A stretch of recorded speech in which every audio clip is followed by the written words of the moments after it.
Now we're moving on to one of my favorite garments that I created in this pamphlet. At the upper left, you see the men's 2XL t-shirt, sweatshirt, French terry shirt that I purchased.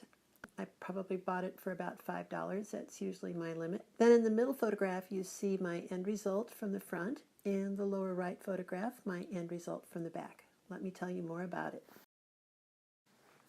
And I've given you some close-ups of the godets that I created on this top. The one on the left, that is the left side godet, and the one on the right is the godet that I put on the right. So you can quickly see that even though the sleeve is over top of the one in the left, that one has really 3 different men's ties used, and the one on the right has, as you can see, just 2 men's ties. Now, along the exterior edge of each of these godets is a rolled strip of cross-grain cut black and white stripe knit fabric.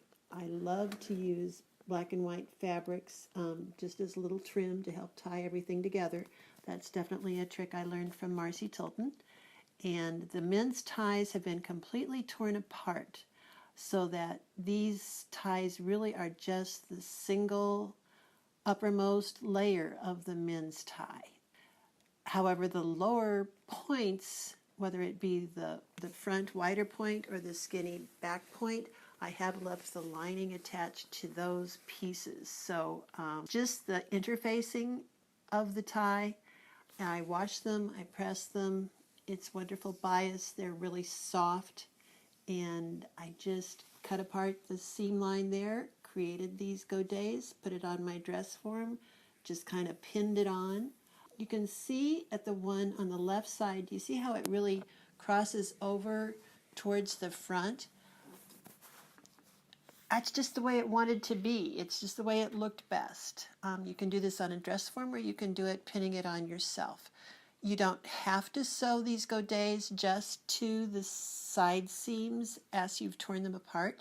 You could certainly let, as I did here, the godet overlap one seam and just plop it on top of your garment where you want to put it.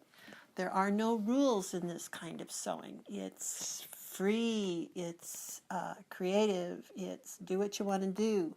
As long as it works and you like the way it looks, it's A+ in my book.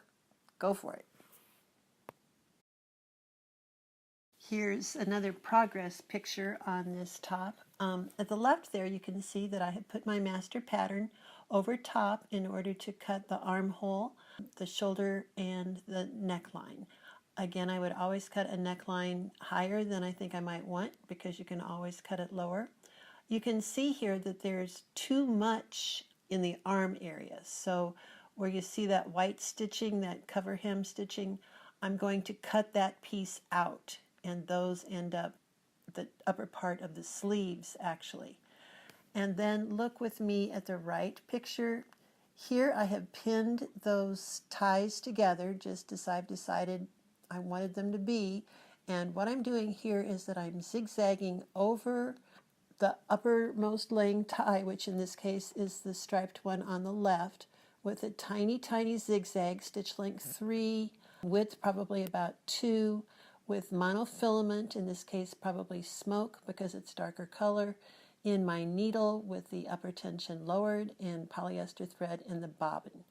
So please understand, I'm not doing conventional sewing here. I'm not putting right sides together and sewing a seam.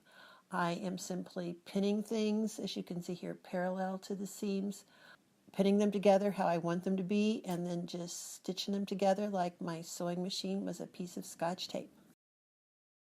This was actually a picture, the one on the left, of earlier in the creative process. I always pull together everything that I like, the coloration and the pattern, and then I start to try to use it, and I either like it or I don't. And in this case, this was a piece of another man's shirt. I think this one belonged to my late dad, and I really thought it was kind of muddy looking, kind of dark, and I liked the silk ties better. So off it came, and back into the stash it went. and then I proceeded with the ties as I've already started to describe to you, and you can see that in the picture at the right. In this picture also you can see that it just felt like I wanted to make a tuck under the left bust there and stick in a little scrap with that white cover stitching on it, so that's just what I did to make it fit a little bit closer there. Again, you do what you want to do. You're the boss. This is fun, fun sewing.